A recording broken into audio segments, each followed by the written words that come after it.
ತುಪ್ಪದ ಹೀರೆಕಾಯಿ ಚಪ್ಪರದವರೆಕಾಯಿ ಸಜ್ಜಿಗೆ ಸ್ವಲ್ಪ ಮಾಡುತ್ತೀಯ ತೆಳ್ಳನ ನುಗ್ಗೆಕಾಯಿ ಬೆಳ್ಳನ ಬದನೆಕಾಯಿ ಅಕ್ಕಿಯ ರೊಟ್ಟಿ ತಿನ್ನುತ್ತೀಯ ಬೇಡ ಬೇಡ ಕೆಣಕಲ್ಲು ಬೇಡ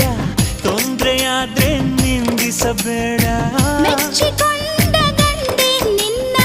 ತೊಂದ್ರೆ ನಂಗೆ ತುಂಬಾ ಚೆನ್ನ ನಿನ್ನ ಪ್ರೀತಿಯ ಮಾತೆ ಚೆನ್ನ ಮಲ್ನಾಡಡಿಕೆ